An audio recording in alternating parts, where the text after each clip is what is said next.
future is now. Hi, everyone. Cheryl Cran here. Welcome for this next episode of the Future is Human podcast. And in this episode, I want to talk about future-proofing leadership.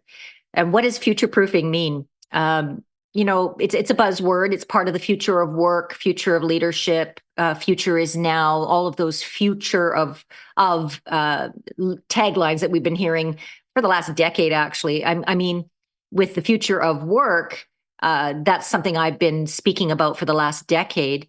The future of leadership is something that I've been talking about recently as well, and specifically to what does it mean now and in the future for us to be the leaders that need to be ready and willing to deal with all of the challenges leaders are facing right now, such as hybrid working dynamics, the infiltration of AI into our workplace, the changing nature of work, worker attitudes changing, dealing with technology, digital transformation. All of those things are what most leaders are dealing with in today's reality. So future proofing really means, how do you guarantee that you will be relevant and that you will be adding value now and in the future?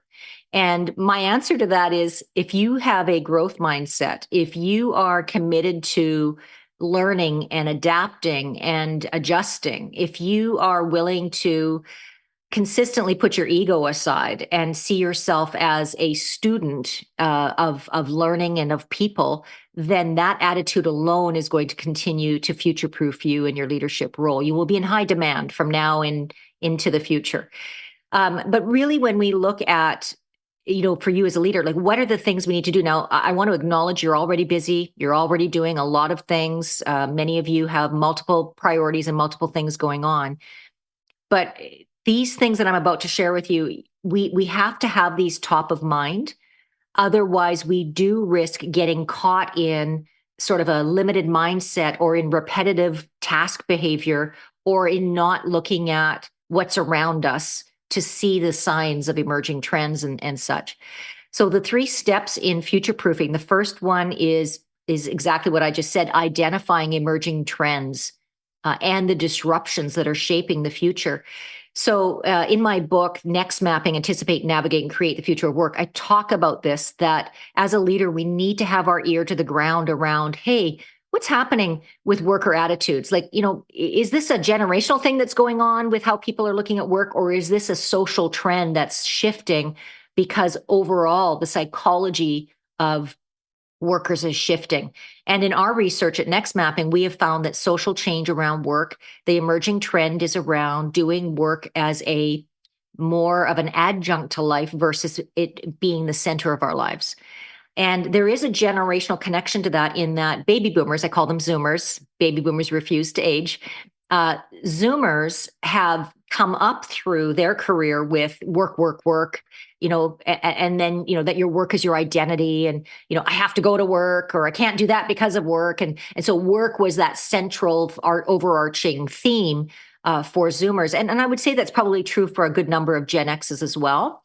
And then the millennials, who are, been a long time in the workforce now for over a decade, and then the Gen Zs coming up right behind them, they are the ones that started to say, wait a second, you know what? The way you guys have worked is kind of cray-cray. Like, you've been working yourself to death and you haven't had a life, and it's caused you to miss out on some things in life. And I'm generalizing here, but that's often the observations of the millennials and the Gen X.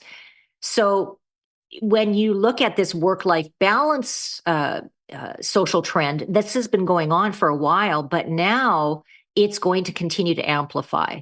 You would know, if you follow World Economic Forum or Gallup or any of the researchers, that the future is 4-day work week.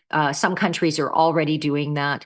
The future is creating work environments where people feel connected, they feel belonging, they feel valued, they feel seen. They're not just a cog in the wheel. They're a human being that's valued for their presence and for their contributions. And so once you identify that trend, then you have to invest in how you adapt to that trend. So, we'll use that social trend of worker attitudes changing. Workers are really changing their attitudes around what it means to work for someone as well. So you're probably noticing in the workforce that there's a more egalitarian approach. There's more people that are saying, well, yeah, you might be my leader, but I have good ideas too.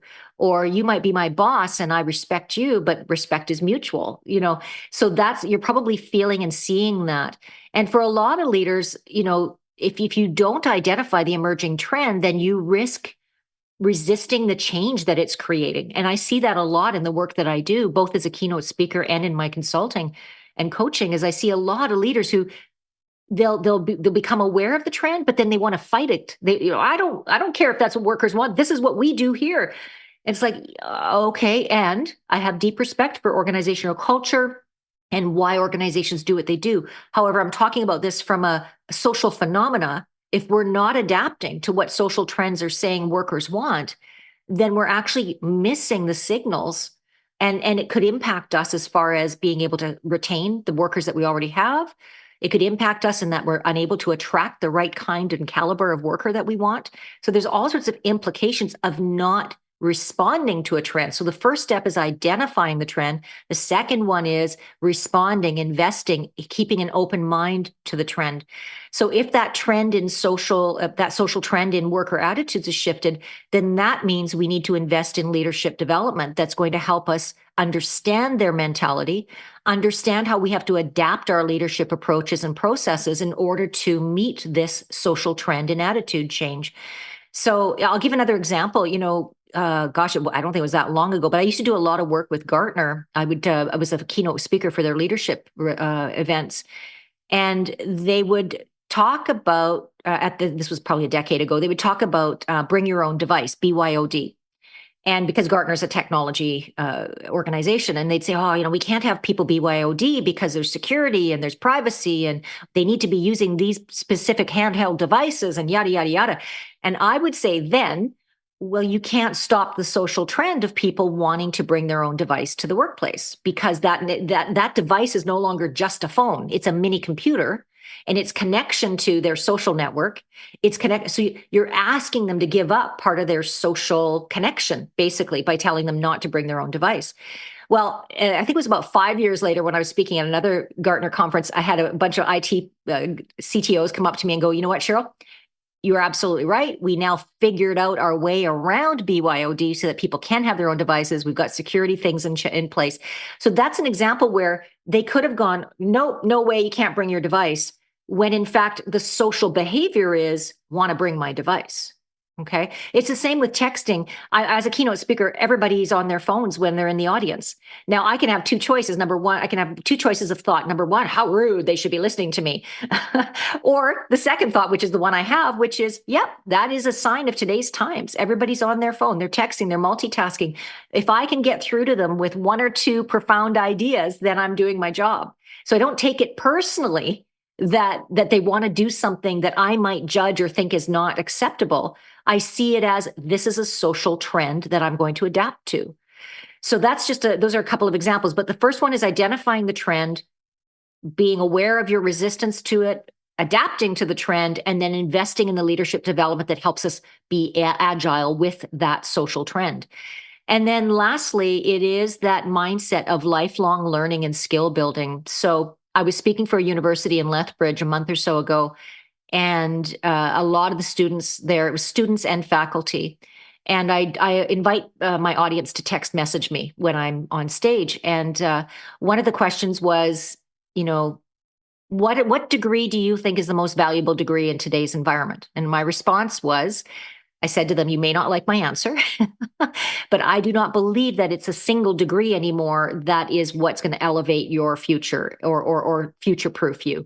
I believe it's accumulated education, so you can have a degree, but if you think that that's the stop point, then that's the danger of becoming irrelevant. You have to be committed to lifelong learning. And universities and colleges are getting this, like they're offering more and more certificate programs because they're realizing that a long-term program, 4 or 5 years, and of course for some things you do need that. For example, doctors or anything to do with life and death, then yes, you need to have that. But if you're not learning ongoing post degree, or if you're not learning other things while learning your degree, then you're missing out on future proofing yourself. And really, it's about contextualizing. I just did a podcast with Brad Brenninger, my co-leader of the Super Crucial Leader Retreats, where we talked about AI and its impact. And we were talking about it's AI is only a tool. It's how we contextualize it that determines our success. So I would say that the same is true about us as leaders. Is the more awareness we have, the more learning we have, the more lifelong learning mindset that we have, the more contextualization we're able to do, which I promise you that anybody who can create context, who can link and take complex ideas and transform them into simple applications, you are future proofed for life as far as your leadership and your career and your success. So a few resources to leave you with today's podcast. I would encourage you to check out the World Economic Forum's Future of Jobs report, also LinkedIn Learning's Workplace Learning Report. And then also there's a white paper from the Center for Creative Leadership called The Future of Leadership Development that I encourage you to check out. And also, of course, there's my website, nextmapping.com. And as you know, we've created a new series of leadership retreats called Super Crucial Leader. Please check that out, supercrucialleader.com. We have a series of retreats that we are facilitating, and it covers everything we're talking about on these podcasts and more. Thank you so much for your time. Have a great rest of your week, month, year. Wish you all the best.